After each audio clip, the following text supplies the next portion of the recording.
আজকে আপনারা জানেন আজকে এই স্থানীয় সময় 6টার দিকে প্রফেসর ইউনূস একটা বাংলাদেশি খুবই উচ্চ শক্তিশালী সম্পন্ন একটা ডেলিগেশন নিয়ে চীনে আসেন। উনি এখানে বোয়াও যে এয়ারপোর্টে আপনি জানেন প্রতি বছর বোয়াও ফোরাম একটা বড় একটা আয়োজন হয়। পুরো এটা একটা গ্লোবাল কনক্লেভ। এখানে পুরো পৃথিবীর যারা বড় বড় বিজনেসম্যান আছেন, ওয়ার্ল্ড লিডার আছেন, পলিটিক্যাল লিডার আছেন, তারা আসেন। এরা প্রতি নিয়মিত এখানে আসেন। এটাকে বলা হয় হচ্ছে ড্যাভোস অফ দ্য ইস্ট।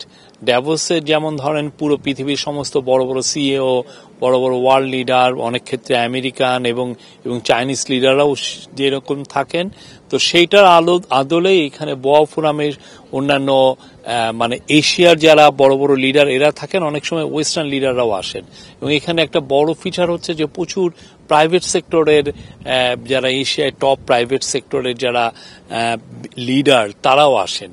তো সেই জন্য আজকে উনি আসার পরে প্রফেসর ইউনূস একটা ছোটখাটো মিটিং করেছেন। উনি আপনি জানেন ওনার সাথে দুজন অ্যাডভাইজার এসেছেন, ফজলুল কবির খান যিনি এনার্জি এবং ইনফ্রাস্ট্রাকচার দেখছেন, এবং ফরেন অ্যাডভাইজার তৌহিদ হোসেন।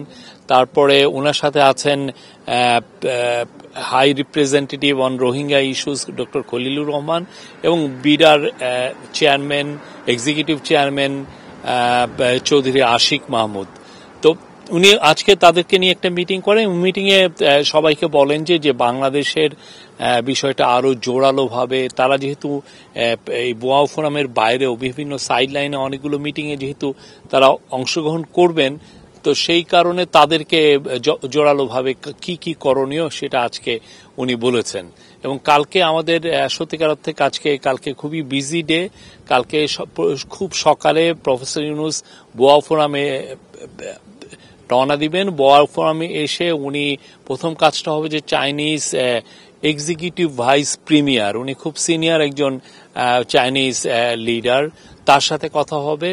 সেখানে তার সাথে একটা মিটিং এর পরে উনি বোয়াও ফোরামে এশিয়া এবং এমার্জিং ইস্যুগুলো নিয়ে একটা 7-8 মিনিটের উনি একটা স্পিচ দিবেন। তারপরে অনেকগুলো মিটিং আছে, রাশিয়ান ভাইস প্রিমিয়ারের সাথে মিটিং আছে, ডেপুটি প্রাইম মিনিস্টারের সাথে মিটিং আছে। তারপরে ফাও, আপনি জানেন ফুড অ্যান্ড এগ্রিকালচার অর্গানাইজেশন, ফাও এর বাংলাদেশে ওদের যথেষ্ট ইনভলভমেন্ট আছে। অনেক বিষয়ে তারা আমাদেরকে এগ্রিকালচার বিষয়ে পরামর্শ দেয়, টেকনিক্যাল সাপোর্ট দেয়, অনেক বিষয়ে তারা ইনভলভ হয়। তার সাথে ফাও এর যে ডিজি উনি এখানে আছেন, তার সাথে একটা বায়োলেটারাল মিটিং হবে। এবং বান কি মুন, আপনি জানেন যে আগে উনি ইউএন এর সেক্রেটারি জেনারেল ছিলেন, বান কি মুনের সাথেও ওনার একটা কালকে মিটিং আছে। এছাড়া এই সাইড লাইনে বেশ কিছু প্রাইভেট সেক্টরের লিডারদের সাথে মিটিং হওয়ার আশা আমরা করছি। তো এই বিষয়গুলো কালকের ফোকাসটা এখানে আছে। আর পরের দিন মূল হাইলাইটটা হচ্ছে যে প্রেসিডেন্ট শি জিনপিং এর সাথে তার মিটিং, এবং এটা মিটিংটা হবে এখানকার টাইম বেজিং টাইম সকাল 10টায় মিটিংটা শুরু হবে। গ্রেট হল অফ পিপল, ওদের যেখানে শি জিনপিং ওয়ার্ল্ডের টপ লিডারের সাথে যেই জায়গায় মিটিং করেন, সেই জায়গায় মিটিংটা হবে। ওই দিনটা খুব ইম্পর্টেন্ট, কারণ ওই দিন প্রফেসর ইউনূস অনেকগুলো মিটিং অ্যাটেন্ড করবেন। এই অফিসিয়াল মিটিং এর বাইরেও অনেকগুলো, একটা ম্যানুফ্যাকচারিং নিয়ে একটা বড় মিটিং আছে, সেখানে বাংলাদেশে ম্যানুফ্যাকচারিং অপরচুনিটি কি কি আছে সেটা বলা হবে। তারপরে বড় বড় বিজনেস লিডারদের 100 জনের বেশি বিজনেস লিডার, তাদের সাথে কথা হবে। তারপরে এনার্জি এবং ইনফ্রাস্ট্রাকচার নিয়ে, কারণ আপনি জানেন চাইনিজ কোম্পানি রিনিউয়েবল এনার্জি এবং ইনফ্রাস্ট্রাকচারে দে আর ওয়ান অফ দ্য, তার মানে এখন ওয়ার্ল্ডের তারাই লিড করছে, তাদের সাথেও একটা বড় মিটিং আছে। শি জিনপিং এর সাথে মিটিংয়ে, প্রেসিডেন্ট শি জিনপিং এর সাথে মিটিংয়ে বাংলাদেশ এবং চায়নার যে আমরা কত আরো কিভাবে আমাদের রিলেশনশিপটা আরো কতটা গভীর করা যায়, সেটার একটা আমরা আশা করছি যে সেই বিষয়ে অনেক আলাপ হবে, অনেক বিষয়গুলো আছে, অনেক অনেক প্রজেক্ট নিয়ে কথা হবে। আমরা চায়নার থেকে আমরা অনেক ধরনের সাপোর্ট চাচ্ছি অনেক বিষয়ে। চায়না আমাদের ডেভেলপমেন্ট পার্টনার, আমরা চাই চায়নার সাথে আমাদের সম্পর্কটা আরো নতুন উচ্চতায় উঠুক। তো সেই অনুযায়ী বাংলাদেশের সাথে তাদের যে সম্পর্ক, যে গভীরতা, সেটাকে আরো কত দূর এগিয়ে নেওয়া যায় সেগুলো, এর ক্ষেত্রে বাংলাদেশের সাথে তাদের অনেক অনেক প্রজেক্ট নিয়ে আলাপগুলো হবে, যে কোথায় কোথায় তারা বাংলাদেশকে তারা সহায়তা করতে পারেন সেই বিষয়টা দেখা হবে। প্লাস আমরাও তাদের সাথে আরো কিভাবে আরো আরো অন্যান্য অনেক বিষয় আছে। আপনি জানেন রোহিঙ্গা বিষয়ে চায়না বেশ কিছু বছর আগে নিজেরা কিছু এফার্ট নিয়েছিল, সে বিষয়গুলো আছে। ভাই, আগামীকাল যে বোয়াও ফোরামের আসলে আর তৃতীয় দিনে প্রফেসর ইউনূসের মূল ফোকাসটা হবে যে পিকিং ইউনিভার্সিটি। আপনি জানেন পিকিং ইউনিভার্সিটি ওয়ার্ল্ডের one of the best university. এখন টপ 10 ইউনিভার্সিটি বললে পিকিং ইউনিভার্সিটির নাম প্রায়ই আসে। তো পিকিং ইউনিভার্সিটিতে ওনাকে একটা অনারারি ডক্টরেট উপাধি দিবে, উনি ওইখানে যাবেন, ওইখানে উনি একটা স্পিচও দিবেন, একটা ভাষণ দিবেন। ওই দিনও একটা ওনার একটু বিজি টাইম, বাট আমরা মিড ডে মানে আফটারনুনের দিকে আমরা ঢাকার উদ্দেশ্যে রওনা দিব এবং আশা করছি যে ঢাকায় আমরা 29 তারিখ বিকাল বেলায় আমরা ঢাকায় পৌঁছবো। দ্বিপাক্ষিক বিষয়ে আগে ও বলুক, জিজ্ঞেস আপনি। মানে আগামীকাল যে বোয়াও কনফারেন্স, এখানে মূল ফোকাসটা আসলে কি থাকবে? না, এটা আপনার স্পিচের তো দেখেছেন যে আমরা আপনাদেরকে অলরেডি জানিয়েছি ওনার স্পিচের থিম কি। যেহেতু উনি এশিয়ার একটা এমার্জিং অনেক অনেক নতুন নতুন ইস্যু তৈরি হচ্ছে, জিওপলিটিক্যাল ইস্যু নিয়ে নতুন নতুন জিওপলিটিক্যাল নতুন ইকুয়েশন তৈরি হচ্ছে, সেগুলো নিয়ে উনি বাংলাদেশের একে তো উনি একটা হচ্ছেন যে একটা দেশের লিডার, এক দেশের একজন, উনি চিফ এক্সিকিউটিভ, উনি চিফ অ্যাডভাইজার হিসেবে উনি দেশের হয়ে যে কথাটা বলবেন। আর একটা হচ্ছে যে ওনার তো আর একটা আইডেন্টিটি আছে যে উনি একজন নোবেল পিস লরিয়েট, উনি নোবেলের শান্তি পুরস্কার পেয়েছেন সেই 2006 সালে। তো উনার যে ভাবনাগুলো, উনি এই ভাবনাগুলো তুলে ধরবেন। এই ভাবনাগুলোটা ওইটার মধ্যেই বাংলাদেশের ভাবনাগুলো আসবে। আচ্ছা, আমাদের গত 15 বছরে অনেক হার্ড লোন ছিল চায়নার সাথে। আগামীকাল একটা বড় মিটিং আছে হচ্ছে চায়নার এক্সিম ব্যাংকের প্রধানের সাথে। আপনি জানেন যে বাংলাদেশে চায়না যে ইনভেস্ট করে বা বাংলাদেশের বিভিন্ন প্রজেক্টে যে ফান্ডিং করে, এটার মূল সোর্সিংটা হলো এক্সিম ব্যাংকের মাধ্যমে করে। তো এক্সিম ব্যাংকের সাথে অনেক অনেক বিষয়গুলো, অনেক অনেক প্রজেক্টের বিষয়ে একদম সরাসরি আলাপগুলো হবে, যে তারা কি ধরনের সাপোর্ট তারা করতে পারে। এক্সিম ব্যাংক চায়নার খুবই বড় ব্যাংক এবং পুরো পৃথিবী ব্যাপী ওরা বড় বড় ইনফ্রাস্ট্রাকচার প্রজেক্ট, বড় বড় প্রজেক্টে তারা ইনভেস্ট করে থাকে। আর শি জিনপিং এর সাথে দ্বিপাক্ষিক বৈঠকের ব্যাপারে বাংলাদেশের তিস্তা নিয়ে অনেক আছে, এই ব্যাপারে কোনো আলোচনা হবে? এই বিষয়ে আমাদের ফরেন সেক্রেটারি মহোদয় কথা বলেছেন, আপনি দেখেছেন যে পরশুদিন। আমি এর বাইরে আসলে আমার অ্যাড করার কিছু নেই। আপনারা দেখেন 28 তারিখ মিটিংটা হোক, মিটিংটা হওয়ার পরে আমরা বলতে পারবো। তবে আমরা আমাদের দ্বিপাক্ষিক যে কোনো সব ধরনের বিষয় নিয়েই এটা একটা মিটিং হবে। এটা আপনি বলতে পারেন যে এটা খুবই একটা বড় একটা ঘটনা বাংলাদেশের জন্য। এখন শি জিনপিং ওয়ার্ল্ডের, আপনি জানেন চায়না এখন ওয়ার্ল্ডের সেকেন্ড লার্জেস্ট ইকোনমি, এবং কিছু কিছু ক্ষেত্রে ম্যানুফ্যাকচারিং এর ক্ষেত্রে চায়না ওয়ার্ল্ডের নাম্বার 1, তার ধারে কাছে কেউ নাই।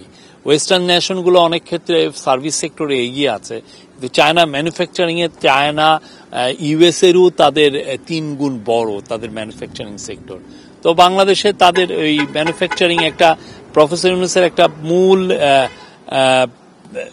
ইচ্ছা, উনার একটা বড় ইচ্ছা হচ্ছে যে বাংলাদেশকে একটা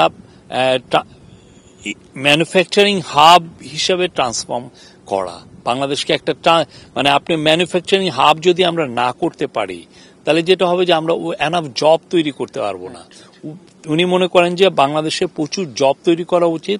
বাংলাদেশ যে ইয়াং ম্যান মিলিয়নস, প্রতি বছর 20 লক্ষ নতুন ছেলে মেয়ে জব মার্কেটে আসছে, তাদের জন্য আমাদের জব তৈরি করতে হবে। এই জব তৈরি করতে পারবে খুবই পারার মূল চালিকা শক্তি হতে পারে ম্যানুফ্যাকচারিং সেক্টর।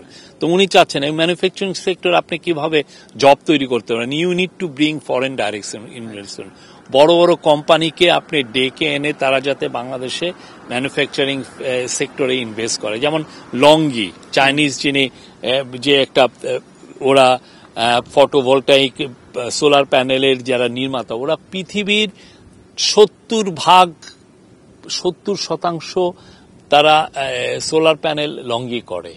তো লংগি অলরেডি বাংলাদেশকে জানিয়েছে যে তারা বাংলাদেশে তারা ইনভেস্ট করবে, একটা অফিস ইমিডিয়েটলি সেট আপ করবে, তারপরে যে তারা একটা ম্যানুফ্যাকচারিং প্লান্ট করবে।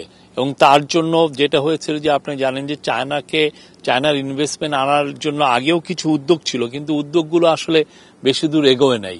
তখন কি হয়েছে যে 2016 সালে ডিক্লেয়ার করা হয়েছে যে চায়নার জন্য স্পেশাল ইকোনমিক জোন করা হবে, কিন্তু ওই ইকোনমিক জোনটা দৃশ্যত কিন্তু কোনো প্রোগ্রেসই করেনি। এটা কেন করেনি আমরা এখনো জানি না, বাট প্রফেসর ইউনূস বিডাকে জানিয়েছেন যে খুব দ্রুত এই কাজগুলো করতে হবে এবং একটা ডেডলাইন ঠিক করে দেওয়া হয়েছে যে চাইনিজ ইকোনমিক জোনের কাজ এই বছর এটার কাজ শুরু হয়ে যাবে, যেখানে এইটা এই বছর এই কাজটা শেষ হয়ে যাবে। এটার অন্যান্য যেগুলো জমি সংক্রান্ত অন্যান্য যেগুলো যত আছে অলরেডি বেশিরভাগ কাজই আমরা সর্ট আউট করেছি এবং এই বছর আপনি চাইনিজ ইকোনমিক জোনের কাজ শুরু হবে। এবং অলরেডি চাইনিজ অ্যাম্বাসেডর আমাদেরকে জানিয়েছেন যে কয়েক ডজন কারখানা অলরেডি সেখানে সেট আপ করার জন্য, চাইনিজ ইনভেস্টররা সেই সেট আপ করার জন্য অলরেডি তারা ওয়েট করছে। তা আমরা আশা করছি এই বছরে এই কাজটা শুরু হবেই। এটা প্রফেসর ইউনূসের একটা গভর্নমেন্টের একটা বড় অ্যাসপেক্ট হচ্ছে উনি ডেডলাইন একটা ফিক্স করে দেন যে আপনি এই ডেডলাইনের মধ্যে এই কাজটা করতে হবে। তো সবাইকে ডেডলাইন ফিক্স করে দেওয়া হয়েছে যে এই বছরে যে করেই হোক এই কাজটা শুরু হবেই। আশরাফ ভাই যেটা বলতে চাচ্ছেন যে উনি বলুক, আপনি তো কোশ্চেন করছেন। এইখানে তো আমরা যতদূর জানি যে 7টি অঞ্চল এবং দেশ মিলে মোট 7টি জায়গার প্রতিনিধিরা এখানে এসেছিল। যতদূর আমরা জেনেছি যে মূল ফোকাসটা প্রফেসর ডক্টর ইউনূসের মধ্যেই থাকছে, কারণ সবচেয়ে পরিচিত বলেন, সবচেয়ে পরিচিত রাষ্ট্রপ্রধান হিসেবে উনি এসেছেন। সেই বিষয়ে এখানে এই জায়গা থেকে বাংলাদেশের আসলে প্রাপ্তির জায়গাটা এইখানে যেমন ধরেন এই যে হাইনান যে গভর্নমেন্ট, উনি এই হাইনান গভর্নমেন্টের অ্যাডভাইজার ছিলেন, আমরা এটা জানিও না। হাইনান ওদের একটা প্রভিন্স, হ্যাঁ, সেইখানে তো ওদের একটা প্রভিন্সিয়াল গভর্নমেন্ট গুলো চায়নার যে গভর্নমেন্টের যে ব্যবস্থা, গভর্নমেন্ট সিস্টেমে তাদের প্রভিন্সিয়াল গভর্নমেন্টের এনর্মাস পাওয়ার, তারা অনেক শক্তিশালী।